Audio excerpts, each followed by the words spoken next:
Good evening, everyone. Welcome back. Haven't been on for a couple of weeks. I think it's been a couple of weeks. We were on vacation in South Dakota for an author event, so we've been busy uh, running all over the country. But that's a lot of fun. I've got my guest here is going to be bring her up here in a minute. We met a few years ago. I think it was last year at Adams County's fairgrounds for their craft fair there, which is always a great place to meet other book authors. But we have tonight Rhonda Blackhurst. Hi, Rhonda. How you doing? Hi, Randy. I'm doing well. Thank you for having me on. Yeah, it's great to have you on.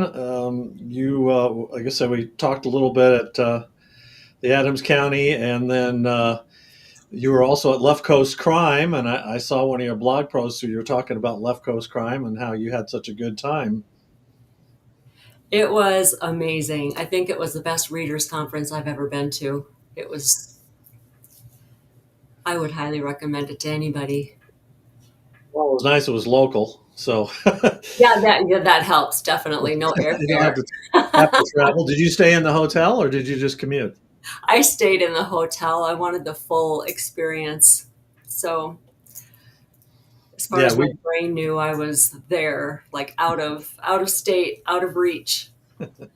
Yeah, we did the same thing. It was we didn't really want to deal with driving back and forth and traffic and everything. And Exactly. some of the days are pretty long too. I mean, you start early and they go into the night if you're going to participate in everything. Which Right, right. Yeah, the carnival Friday night and networking. Yeah. And yeah, the that's all part of carnival the was a lot of fun. conference. Wasn't that fun? Oh my gosh, we had so much fun. It was nerve-wracking putting it all together, just making sure everything was where it was supposed to be and everybody was where they were supposed to be, and it was so fun. Were you involved with the design? I mean, I know you had a spot where you were. Yeah, so Becky Clark and Marie Sutro were in charge. They're the ones who put together the idea, came up with the idea, and then the rest of us just kind of all chipped in and helped and did our part. So it was basically the Sisters in Crime Colorado group that all worked together to make it happen. But it was Becky Clark's brainchild. And then they had the giant Scrabble board. Yeah, Where yeah, that came from? the Clue game. Yeah. Yes, that was wild. So, yeah. So next, I think next year it's going to be in San Francisco. I don't know that we're going to be able to make that one, but it was a lot of fun, and you got to be on a panel too, I believe. I did, lawyers in the law. And it's interesting because I'm not a lawyer. I'm a retired paralegal and victim witness specialist. So I emailed the lawyers ahead of time, and the lawyers that were with me on the panel, I said, just so you know, I'm not a lawyer. I don't know how I ended up in this panel. I was a paralegal with a district attorney's office and a victim witness specialist. And they said, stay on, stay on. We need your point of view. And I'm like, okay. So it Not was. enough time to get a law degree before the panel, but no, I mean you obviously dealt with a lot of legal aspects, so I'm sure you had a great knowledge of depending on what questions were asked. Yeah, I did feel like I got to contribute, and just the fact of being a victim witness specialist too, I got to give my input on the victim side of things. And so three of the attorneys were defense attorneys, and I came from a prosecutor's background, so the people in the audience got both sides, defense and prosecution. So that was good. Yeah. And you recently retired from that? I did. 4 years ago, I retired from the DA's office and decided to work writing full time. So I do that, and a life coach. So I'm a life coach for sobriety and entrepreneurship slash finding your life purpose. So how did that all come about? Is that something you've always wanted to do, or have you been doing that? Were doing that while you were working at the DA's office as well? No, I wasn't doing it then, actually. It's something that I've always been interested in. Something, I've taken, excuse me, I've taken courses online through Transformation Academy. Sorry, I have a tickle in my throat. Yeah, that's okay. And right after I retired, we had a really difficult time in our family. We lost several members to COVID, and one of them was my son's dad, and just trying to help negotiate the path for, to help people through that.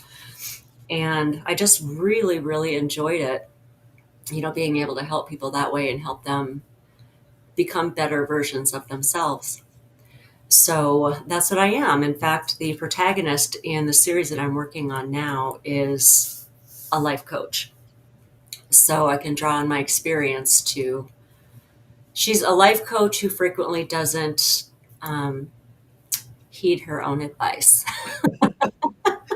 Well, a lot of us don't do that, right? We Right. always, So she's a relationship coach who does not do well in relationships. well, if they had a boring life, it probably wouldn't be a very exciting book, right? Exactly, exactly. So kind of like when you're watching TV or reading books and it's like, oh, that would never happen. That would never happen. It's like, that's because it's fiction. Well, and I laugh at reality TV because people act out differently when cameras are on them, and if they were boring, they wouldn't get any screen time. So they Exactly, act out. exactly. So you told us a little bit about yourself. So you live here in Colorado. I do. We live here in Colorado and we have a part-time home in Arizona in Sun City West. So we spend quite a bit of time out there as well.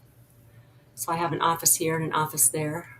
You go there in the wintertime when it's cold here, and in Arizona, you always think of it being very hot down there. But The summertime, it's very hot.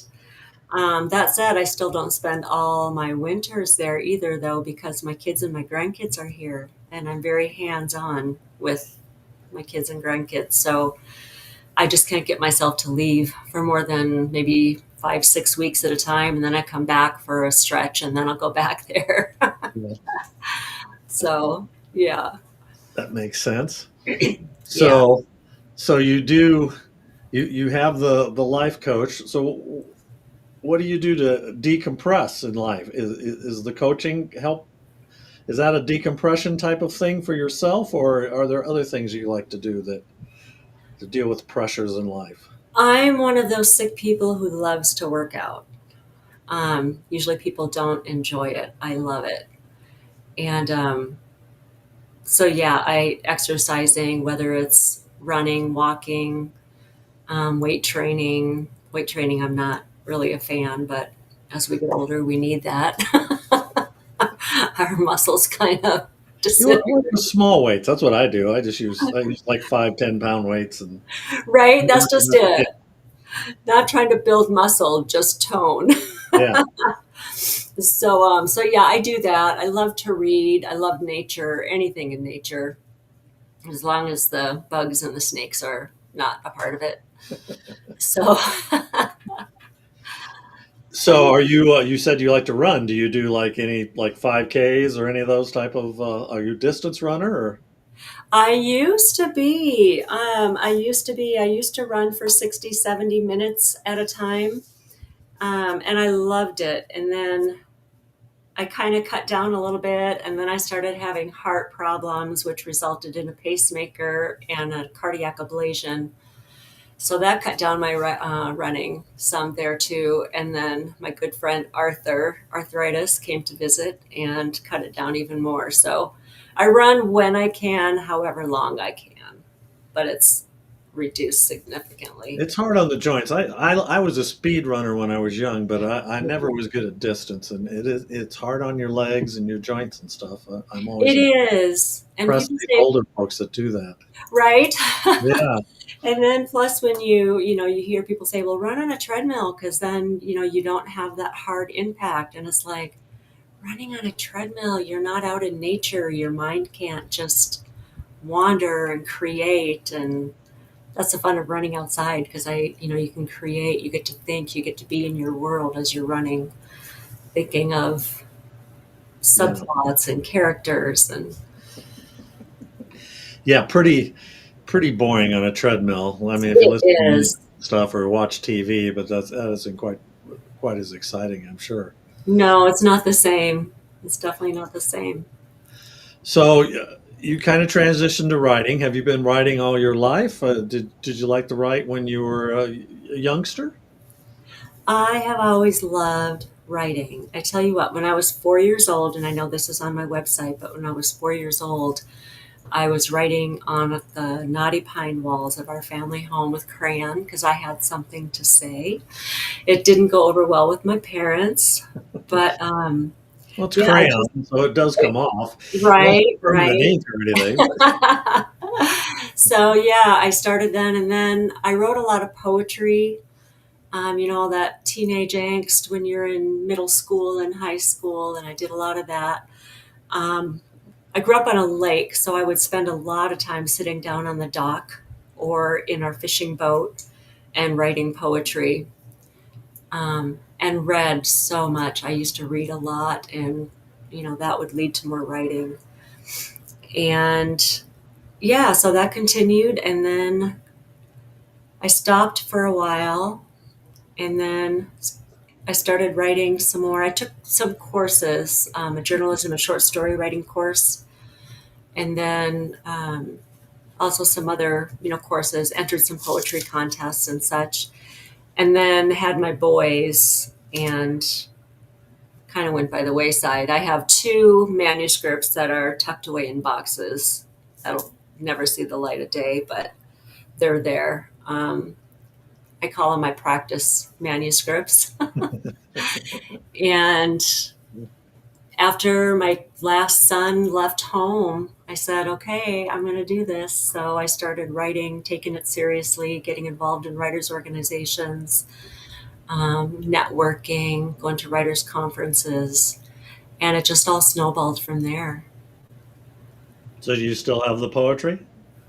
I do, and I go back and look at it. I have it in a folder in my credenza, and every once in a while I'll go back and look at it, and I'm like, oh my gosh, this is just crazy. You never put it digitally, so you have it somewhere?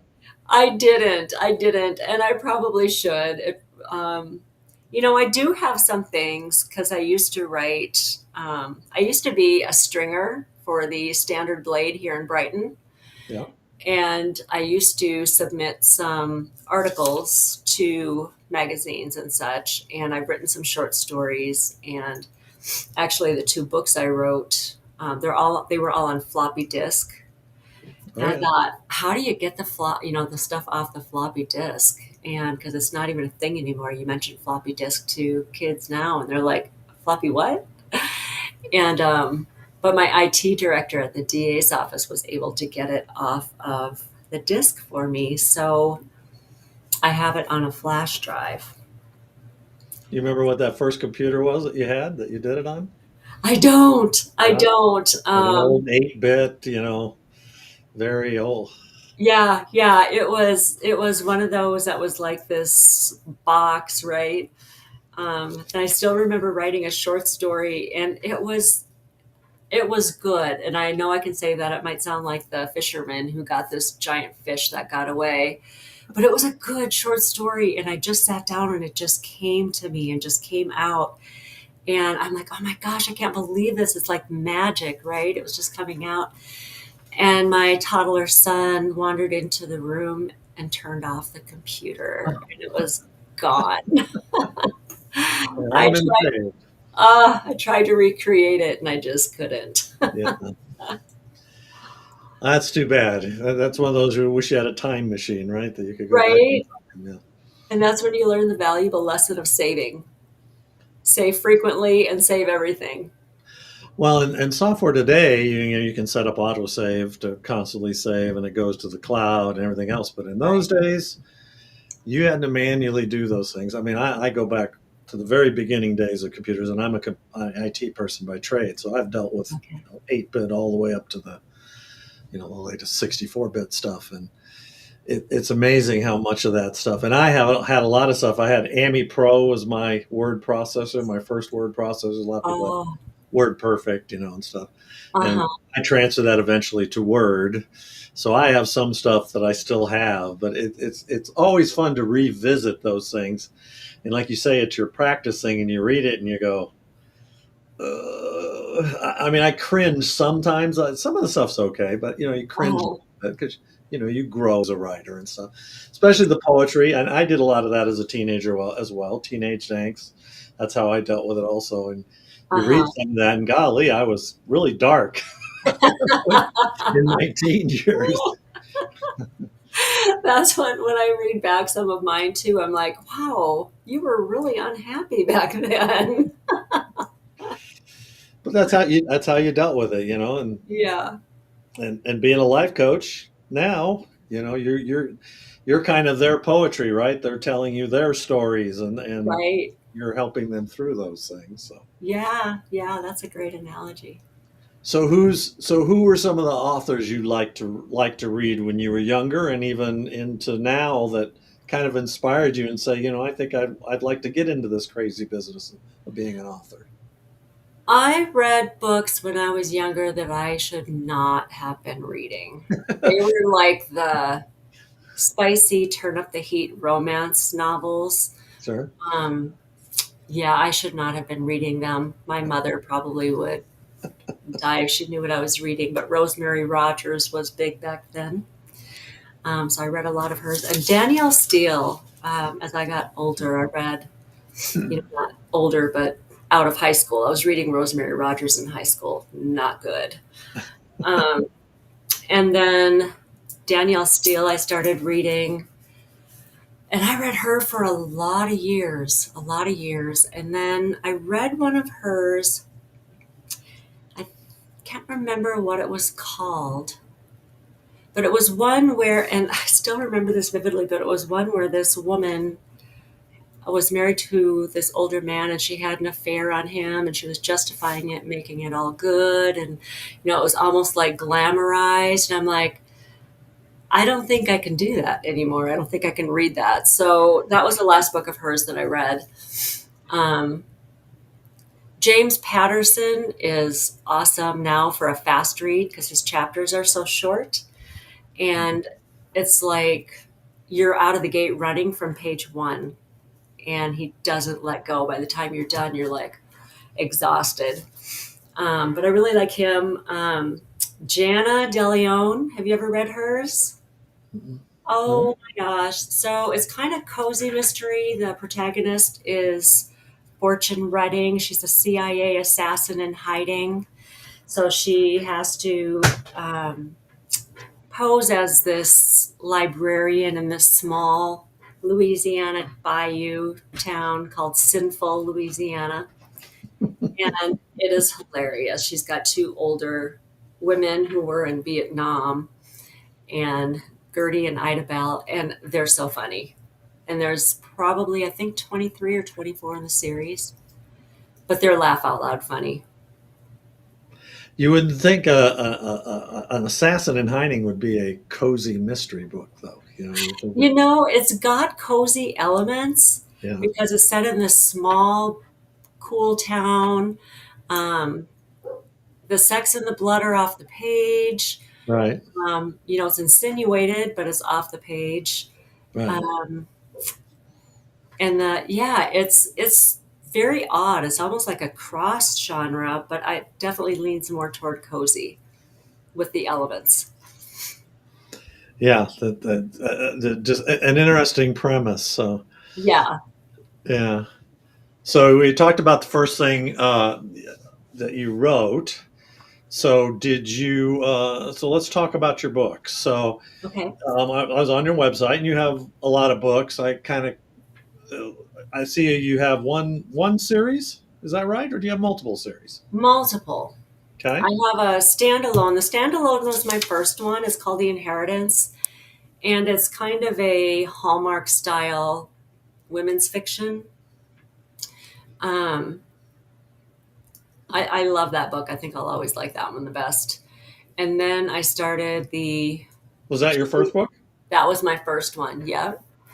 And then I started the Sheer series. Um, where it's a Minnesota woman who owns a hair salon, co-owns it with her best friend Claire Davis, and they become sidekicks, and it's definitely cozy mystery. And then I have a romantic suspense duology, and the Whispering Pines. It's Finding Abby and Abby's Redemption. That one got to be a little there. It's heavier. It's clean romantic suspense, but it's a little heavier. The theme is around domestic violence. And working at the DA's office, that was what I worked with day in and day out. And it just wasn't an escape for me. In fact, it was loosely, both books were loosely based on cases from the DA's office. Mhm. Because some of the fodder you get from there, I mean, some of these things you can't make up, right? So it's like it'd be a Sure. shame not to use it, but just obviously change the details. And so I didn't write any more of that. I had some people wanting me to write another in that series, and I just couldn't. I had to put Abby to bed because it was just heavy and it wasn't fun. Mhm. So, will I someday? I might someday. I've also had people ask me to write a sequel to The Inheritance. That one would be really fun. I think I might do that one someday. And then the series I'm working on right now is the Spirit Lake Mysteries, and it's like a paranormal cozy mystery, very light on the paranormal. It's just ghost activity. So, yeah. So those are the series that So I've you've written. got I pulled that off your website. So the Spirit Yeah. Lake Mysteries. So you have two books in that series so far. The third one, I signed a contract for it. I'm just waiting for the final galleys to come back from my editor for that one. And that one's called In the Buried Secrets. Nope, In Hallowed Ground. In Hallowed Ground. I Mhm. just got done writing the first draft of book 4 in the Buried Secrets. So, So and who's the the main protagonist in that again? same protagonist. Yep. Yeah. She's a life coach in recovery with a very spirited nun as a sidekick. Very unconventional spirited nun as a sidekick. That's interesting. Yeah. And I see a dog on the cover. So is there a dog heavily involved in the book as well? There is. She has a red retriever as an emotional support dog for a panic disorder. And are you a dog owner as well? I am. I have a little Pomeranian though. Yeah. A Yeah. smaller one, huh? Yeah. Yeah, he's a small one. But from all the research I've done, retrievers are supposedly extremely brilliant, very smart, mild mannered dogs and easy to train. So that's why I chose the red retriever. Yeah. I mean, we have black Labradors that we've had Okay. for years, and they are. I mean, they're great dogs. They're great emotional support dogs. Our current dog, we kind of are her emotional support because we think she was abused before we got her, and Okay. she doesn't like no loud noises. I'm watching the football game, and I go, "Doggone it!" She runs out of the room, those type So of things. you're her emotional support human. Yeah, yeah. So then we have to call her back in. She comes up to me, and then it's okay, don't worry. Oh, But no, retrievers are great dogs. So yeah. that's right. So have you had dogs all your life? Have you had various others, or is Um, Pomeranian been pretty? Growing up, we always had Chihuahuas. Yeah, It was always Chihuahuas. And then when my kids were smaller, I got them a dog. It was a Pekingese. And then I had another Pom before this one, Roxy, and I was her emotional support human because she came from an abused home or from an abused background. right. And now Roscoe. Yeah, I mean, dogs. I love our dogs and stuff. So you Oh, mentioned. So you got. So I've pulled this off here. So here's a look at some of all your books yeah. from your web page. The Inheritance is right down here in the lower right corner. So, and you said Yeah. you're thinking about possibly writing a sequel for that. Is that I do you already am. have that idea in mind, or have you already written it? I have not. I'm toying with the idea. got a couple of ideas that I'm playing with right now. I'm actually plotting book 5 in the Spirit Lake Mysteries. Right. Um, I won't write it probably until Q4, maybe even Q1 of 2026. Um, but I'm just kind of jotting notes for a sequel to The Inheritance, but I'm also plotting a standalone. And it's going to be from multiple points of view. And it's not necessarily going to be a mystery, not like a thriller, but it'll be something happens to one of the characters and the others. I don't know how to explain it. But it's just basically going to be a multiple point of view, and you're going to get to see how the others viewed the situation of what happened to their friend. So I'm in the process of fleshing out characters and character arcs, plots, subplots, and things like that for that book. So the Spirit Lake, you said you're working on book 5 right now?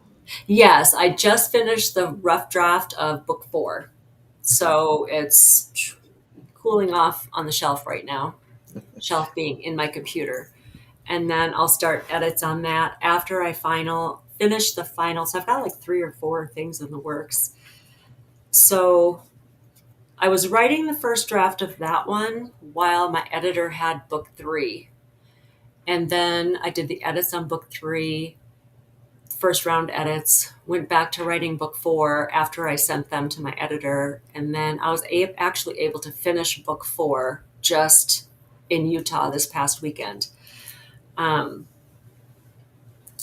so when I get book 3 back from my editor to just do the final proofing, then I'll get that back, sent back to her, and then I'll start plotting book 5 and then do the revisions on book 4 somewhere in there.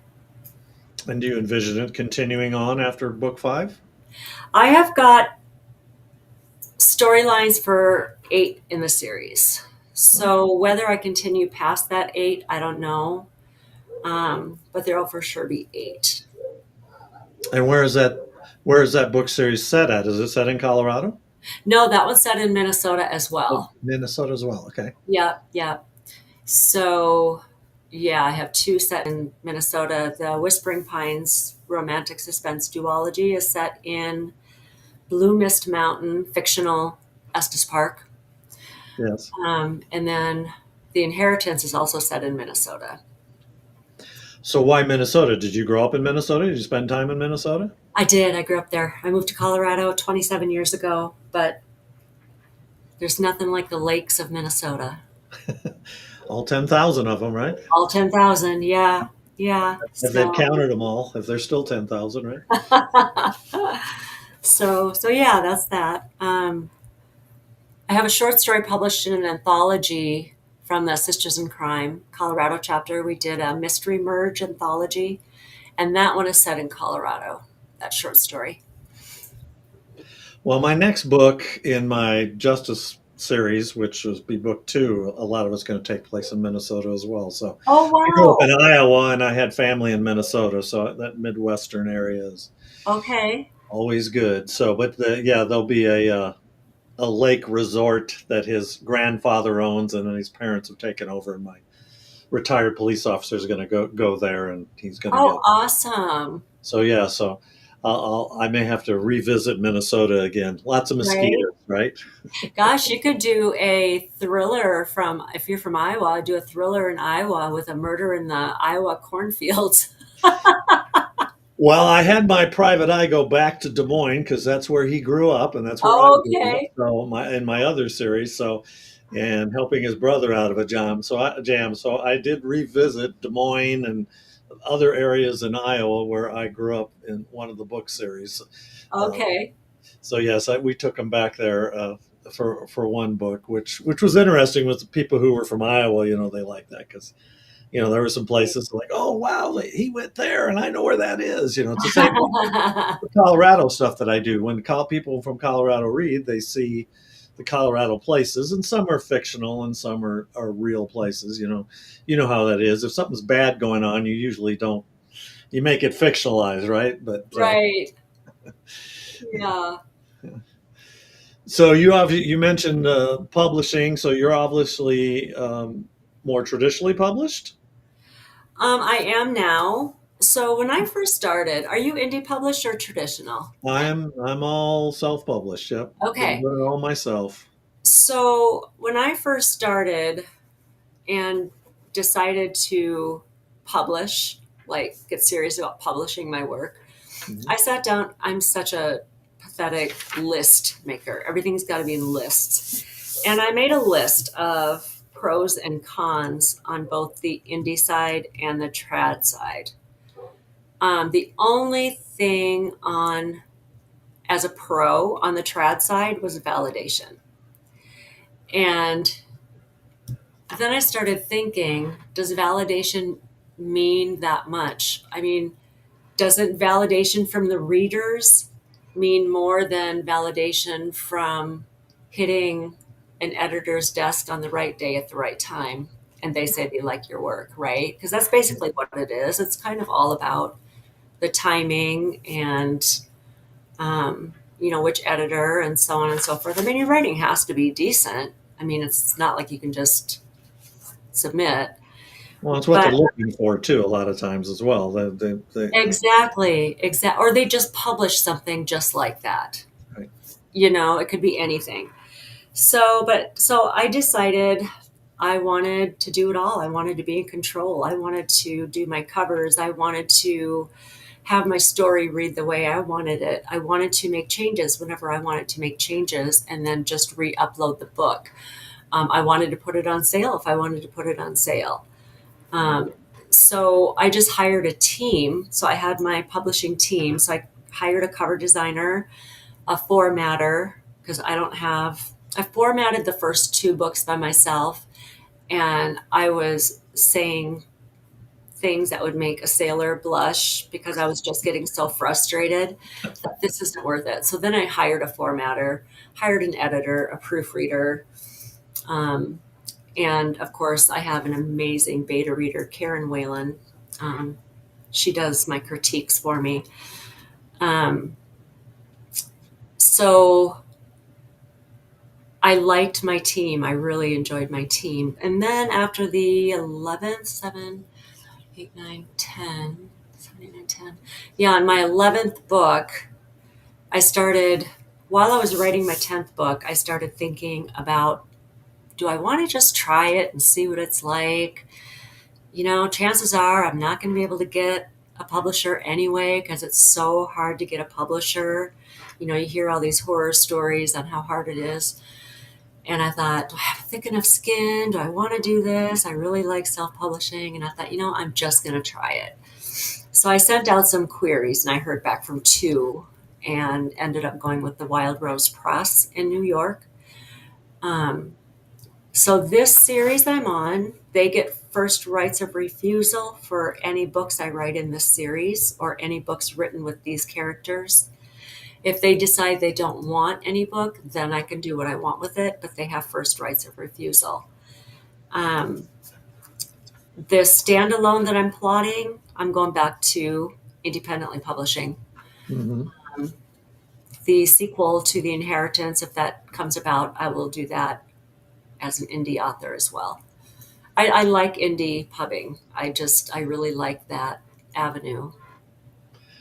Well, and I mean, I like the control, and I didn't have a lot of patience either. So to go through the whole process, you hear about people, 70, 80 rejections and all that. And Yeah, it's a long process. Everything takes so long. I love my publisher, the publishing house. They're really really good people. My editor is the absolute best, but I just like the control of Mhm. putting the book out when I'm ready to put it out. Having it be my deadline, my timeline. You know exactly what that is. There's so many benefits to that, and I really like that. So do you have an agent? I did not. No, That's the Wild unusual. A lot of Rose times you Press. got to have an agent to be. The smaller publishers Yeah. don't always require an agent. Some of them do, some of them don't. I went with one who does not. querying an agent was never on my to-do list. It just wasn't, you hear people say, I have an agent. And I'm like, Yeah. that's great. I don't want an agent. So I've never even attempted to get an agent because it's never been on my bucket list to do. Haven't even wanted to try it just because I don't know. I just, I've never Yeah. had the desire to be published by the big five. I think that has a lot to do with it too, because I like my writing to be fun. I don't want to have to worry about sales before they'll renew a contract. In the big five, you have to earn back your, Right. you know, I just You don't have want to to have to advance. do that part. Yeah. Yeah, I didn't want to deal with that. I just want to keep it as fun. I don't want it to be a source of stress. So you kind of answered this question already. It sounds like you're a plotter from what you're saying too. I am. I am. I never Yeah. used to be. The Yeah. inheritance, I just sat down and just boom, like that short story I was telling you earlier that my son erased. Um, yeah, If that only you were a plotter, then you probably could rewrite it now, right? I know, right? So yeah, that one. And then Sheer Madness, the first of the Cozy Mystery series. I did not plot that one either, but it's really hard to write cozies if you're not a plotter because you have to know where you're putting in um, the red herrings and who's going to do what when and how this person's. It was hard to do that. So then I started trying different plotting methods. And now I just found one that works and I just love it. I use Scrivener and I just, Right. Scrivener, yes, is yeah, pretty popular application. yeah. So you got so you like? Do you think you'd ever go back to pantsing any stories? I Any think it would ideas that depend. just kind of flow out of you, and you say, "Okay, I'm just going to write it." Yeah, I would. If that happened, I totally would. Yeah. Because Yeah. that's the way I've written all my books that way. Have you? Oh yeah, everything I've ever written is totally. See, I mean, I have some general ideas to start with, and I do use Scrivener to keep track of characters. Uh That's huh. one thing I use it for because you could do character and keep all your characters in there and stuff. But I tried plotting in the early day, and it Okay. didn't work for me. I kind of let the characters talk to me, and we kind of discover things together. Private Eye, you're out there, and you're my private eye and detective side stuff. They're out there discovering clues, and that's what I do in my writing. I'm discovering Right. with along with them. So yeah, Yeah. I plot very loosely. Sorry, you probably hear my dog. The UPS guy is okay. here. You probably could have heard my dogs a while ago too. They were outside barking at my neighbor as well. So So yeah, my plot actually, I write a loose outline and I write scenes, like a 3 sentence scene of what I want as the main points in a scene. Some of those scenes I don't even use. And then I'll always add new scenes because as I'm writing, I'm like, oh, I want this to happen right here. And that's not on my list, but I'm going to write it anyway. So I add scenes as I go along. Um, Sometimes the characters demand it, that. yeah, And so you just do it. I don't stick to my outline like glue at all. It's just a loose something for me to go by so I don't end up with writer's block trying to figure out what it is I want to write. yeah. It sounds like your outlines are not pages and pages long either. It sounds like it's. Yeah, very simple. Well, like Jeffrey Deaver. Oh my goodness. So I went to listen to him talk. His outlines are like 300 pages. I know it's like that's a That's a whole book. book. Yeah, yeah.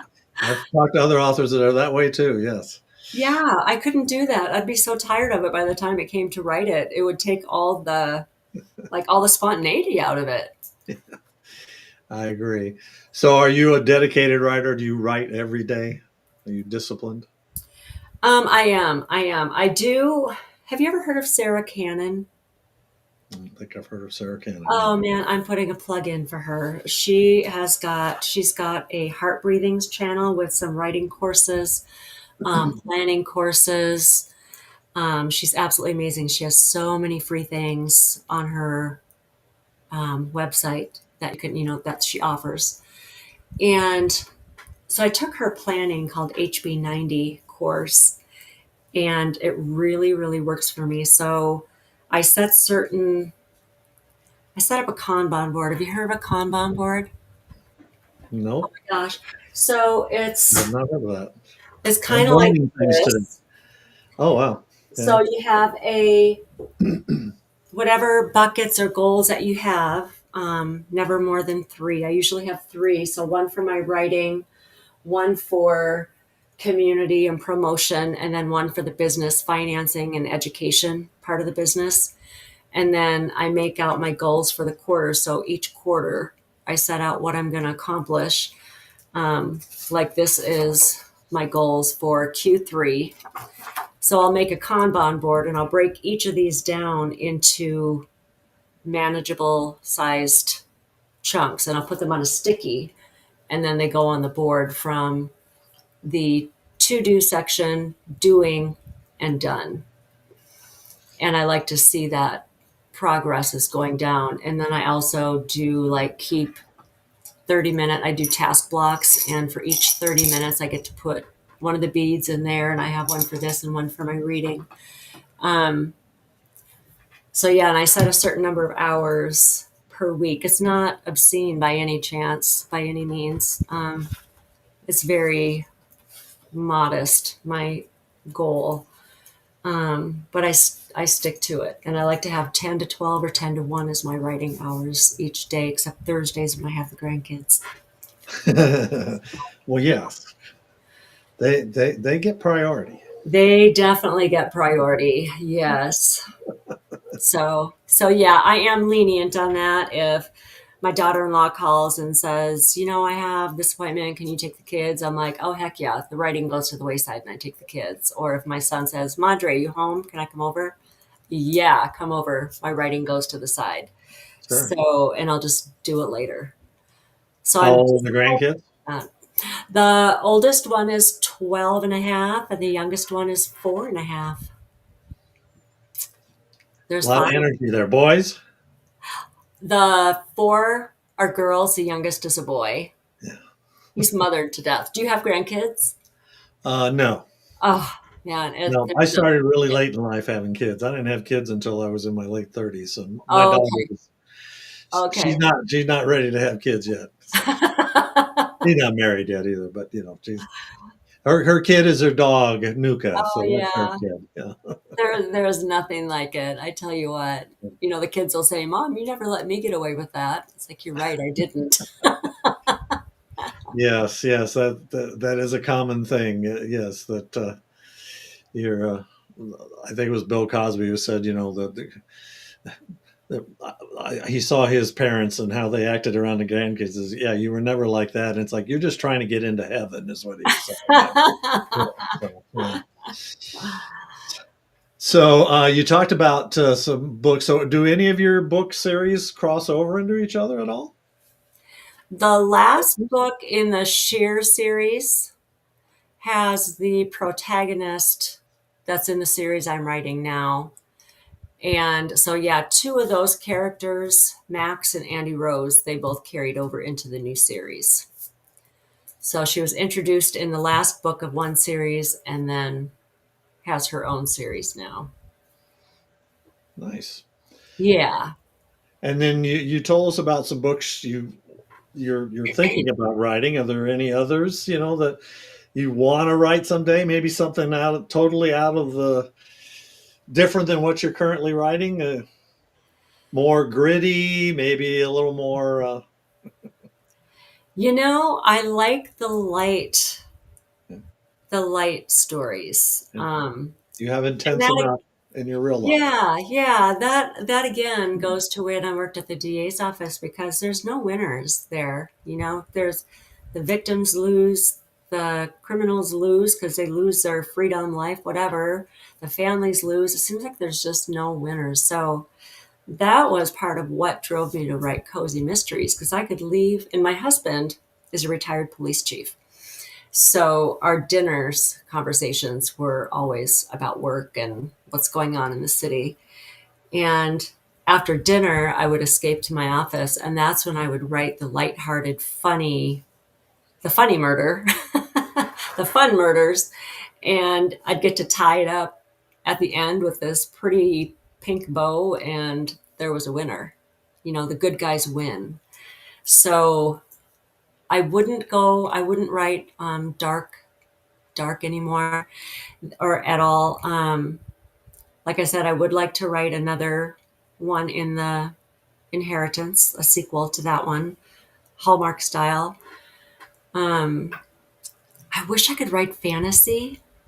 I'd love to write fantasy, but I don't know the first thing about it. I would love to write like a middle grade book. In fact, I have a middle grade, um, like a short story series plotted out.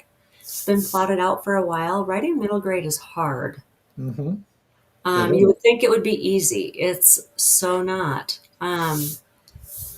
So I told my granddaughter, who loves reading, she's like a Nancy Drew fanatic, Right. and I told her we're going to write this series together. So she's going to give me the elements of the. So Josiah is the main character in that one, and going to be solving like these mysteries in a orphanage. So it's not going to be murders, obviously, but it's going to be certain mysteries that they're going to solve. So she's going to help me think of these mysteries that are interesting to kids and kid appropriate. So I think that'll be fun, writing a book with my granddaughter. Yes, that would be fun. Yeah. So I've been neglecting. We had a couple of comments here from Okay. Maddie, who's a friend of my daughter's, a friend of our family. She was talking about geography. Some in Denver, she likes the geography in the book. She lives here in Colorado too. Oh, okay. And then she also mentioned about fur babies. Oh, The human yeah. sometime. Maddie has no kids herself. Maybe someday, Maddie, you'll have. Oh, those fur babies are the best. There's nothing like it. Yeah, we like those. So I always ask. The name of the show is Bringing Life to Characters. Uh-huh. So I always like to ask authors, what is it you do when you're writing those characters? And you obviously sit down and you're thinking about your characters that you like to plot, though loosely. Uh-huh. It gets them to jump off the pages, brings them to life, makes them realistic. Do you have any tricks? Give them flaws, definitely flaws, because people don't like perfect characters. Um, like the one in the series that I'm writing right now is in recovery. She's 7 years sober.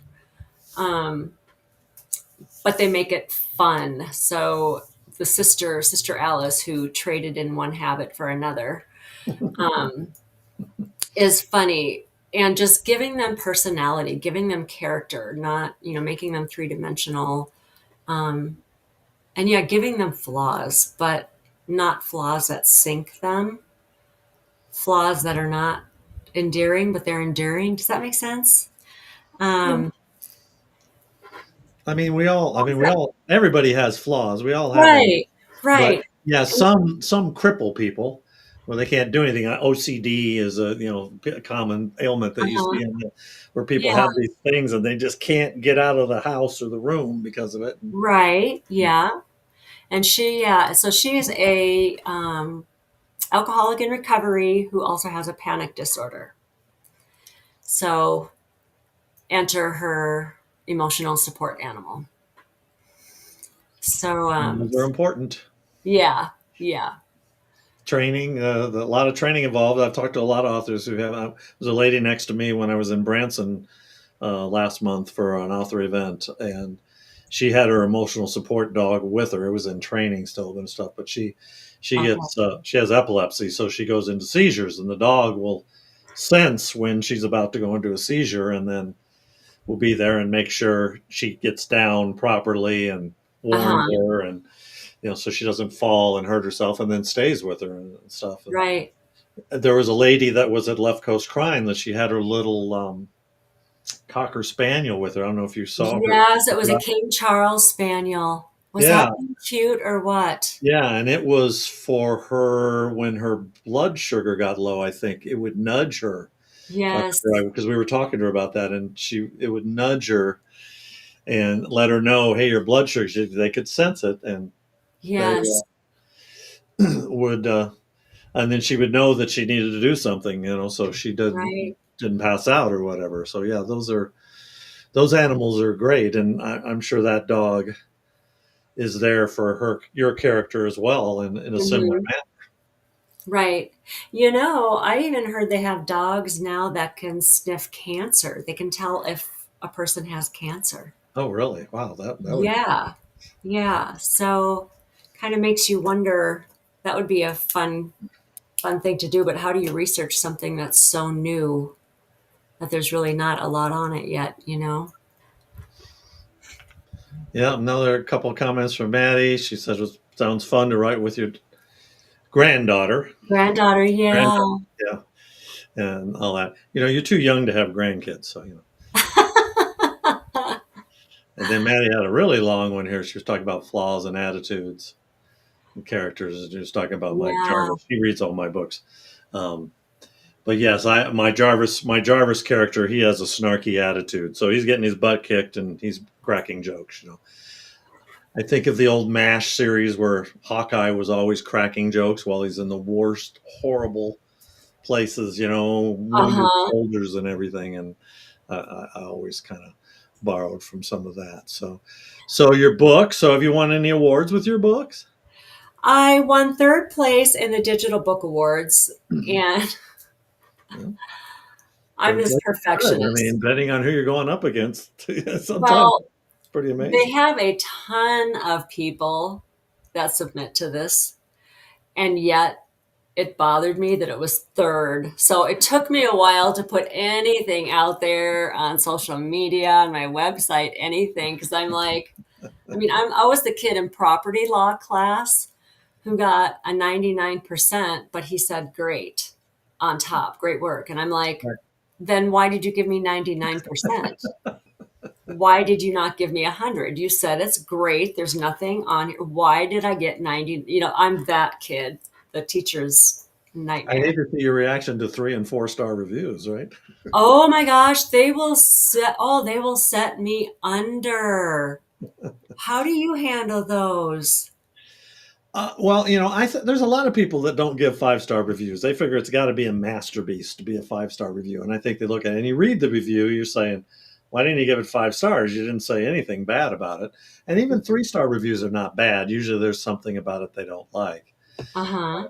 But I've had some weird 1 star reviews. I've had one that said the review was strictly said Christian author didn't like it, and I'm like, my books are not Christian books. But it Ah, was a verified purchase on Amazon, so I got his money anyway, or her, whoever it was. right, right. But yeah, reviews, I take them with a grain of salt. I actually read all of them. They say you shouldn't, but I read them all.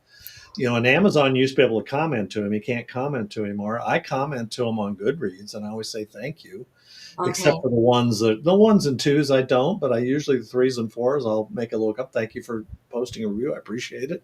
Glad you Uh-huh. enjoyed it, or See, whatever. if I get a 3 star, I'll be going, why? Why three? Yeah. Why did I get a three or a four? I did get a drive by 2 star on one of my first books. She didn't write anything about it. It was just a starred review. And it's like, this could be helpful to me if you told me why. But then I got another 2 star on that same series because the main character, it was the main character. She had a salon with her best friend, and then their other best friend, Jack, is gay. And Didn't like apparently, the character. Yeah, I made it okay. And right. it had Christian references in the book, and he was gay, and I was making that okay. And I'm like, Yeah. to I have, me, I have gay characters in my books, and yeah. And apparently, she didn't like a gay character in a Christian book. And that one I had to, and it's not a Christian book, but the main character's Nana is a strong believer. So right. she acts in character. The other people in the book are not, but she acts in character. And then I had another one saying religious themes in mysteries are not very widely accepted.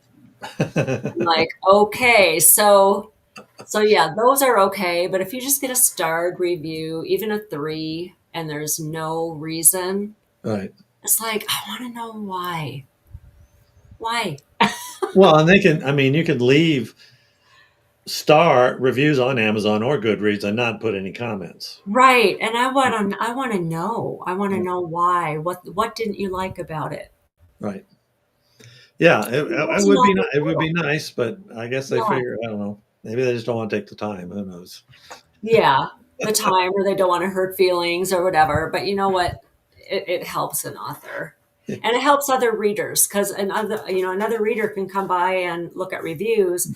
And even if they see a 1-star review, and the commentary is something about why they gave it a 1 star, this reader could go, oh, well, I don't care about that. I like that in a book. And they could do it, they could get it anyway. So it Right. really, really helps the reader. Yeah. All right. Well, we're coming up on an hour here, so we'll wrap up. I got a couple more questions for you. So, do you have any advice you like to give aspiring authors? You obviously have a very detailed routine. It sounds like that you like to I go through do. your marketing and all that, all those things. Any great tips? Don't give up. There's times when you're going to want to give up. Don't give up. And if you're thinking of writing a book, do it. There's so many people out there who are thinking of writing a book, and so many people who start, and so many who don't finish or just say, when I get time. And for every person who tells you you have to do something this way, there's going to be another person that tells you don't do it that way. So you have to find your own course, what works for you.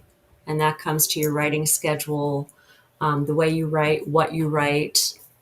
You have to do it your way, what works for you.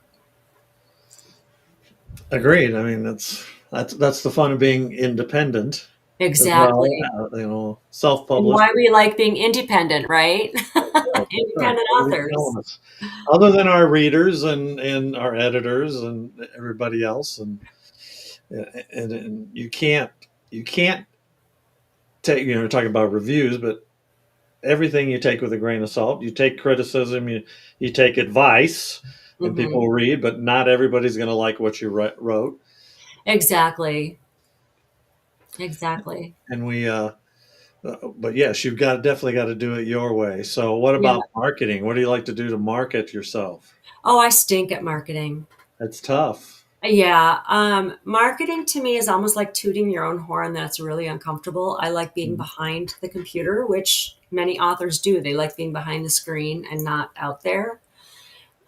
Yeah, I really should take a quarter and just solely work on marketing. I just don't because I enjoy the writing so much. So yeah, Do I you don't do a know. lot of author events? You did Left Coast Crime. I I did think you Left did a Coast Crime. craft. Did the craft fair. Yep. And so I do the Christmas and the fall craft fair for Adams County. There are Mhm. so many other ones that are out there. It's just a matter of doing it. Right. I did a farmer's market back home in Minnesota. I did really well at that. Um, so yeah, I mean, in the summertime, Colorado is full of all these things. In the fall is craft fair season. And I know you go to a lot of those craft fairs, different places. I just need to get off my butt and step out of my comfort zone and do it. Yeah, and you said you'll be at the Christmas one. Yep. Yep. I'll be doing that one for the first time. I've never done the Christmas one at Adams. I've done the spring. I've done the October one. I've done the December one, but I've never done the Christmas one, which is the big one. It's 2 days. So. Okay. Nope. That's not the one I'm doing then. I'm Oh, doing the okay. other one. Yeah. The Christmas one, the 2 day one is so hard to get into. I'm I know glad I you get got in this into it. weekend this year, finally. But you Okay. got to sit there on the website, and as soon as it opens up, boom, you got to grab them. Okay. I'm glad you were able to get in there. You'll have to let me know how it goes. The spring one, I didn't have very good luck at. Yeah, spring has been up and down for me. Spring events, I'm doing less anymore. There just isn't enough Hmm. foot traffic, and even the Right. Christmas ones the last couple of years haven't been as good for me as well. It just seems like Right. people are, you know, don't seem to have as much disposable money. Obviously, inflation is hurting people and everything Right. else going on. So. Yeah. The good thing about being an author at these craft fairs, though, is you can build your mailing list. So it's not just selling books, it's building your mailing list. It's getting your name out there, it's connecting with the readers so they remember who you are. I have ebook sales bump up after Hmm. a craft fair because people enjoy ebooks. I love the paper book, but ebooks are cheaper. So I frequently Right. do get ebooks. Unless it's a nonfiction book, I'll usually get the paper, the hard physical Right. book because I like to mark it up. And so, yeah, there's different ways to make that craft fair work for an author. And are you only on Amazon, or are you a wide author on multiple platforms? I had some on Amazon only and some on D2D, draft to digital. So they were wide. Um, just this last week, I pulled those off and am doing Amazon solely for ebooks. And then I'm going to put my paperback up on draft to digital and go wide with the paperback. And then my new series, when you publish with a trad publisher, they're wide. So are you then, if you're only ebooks on Amazon, where you on going to be on Kindle Unlimited as well? Yeah, Yeah. So yeah, you got anyone with a subscription then can do that. yeah, yeah. So what events do you have? Are you going to do Adams County again this year? You said I am. I'm going to do the October one and the November one. No, December one. First December. weekend in yeah, first weekend in December. Yeah. I'll do those two, and then I am going to bite the bullet, and I'm just going to step outside my comfort zone and go on because there's Facebook groups for different craft fairs in the area and farmers markets and things like that. So, Yeah, you just got to be careful. There is a lot of scamming going on, so make sure oh, you. is there on those Oh Facebook yeah, pages? yeah, big time. Okay, good to know. Yeah, a Good to lot of know. scammers. And the only bad thing about farmers markets, I do some outdoor events, but outdoor events and books don't mix well. That's the only other thing with the wind and the rain, and you get a tent and everything. Yeah. I've learned now that I use my proof books, which I have back behind me here, Oh, out okay. on the table, and I keep the good ones under here because in the sun they have a tendency to curl and They do. Yes. yeah. So Yes. I had to move my table. The one I did in Minnesota, I had to move my table and put a thing up along the back so the sun didn't hit my, and I had a, big tent. They supplied the tents, which was nice. So, and it didn't rain. It was Minnesota and it didn't rain. So it worked out really good. It was a good day. all right, well that's good. Yeah. So where can people find you? There's your website. There's my website, and I'm on Facebook and Instagram. Those are the only two social media sites I do. Good for you. Yeah.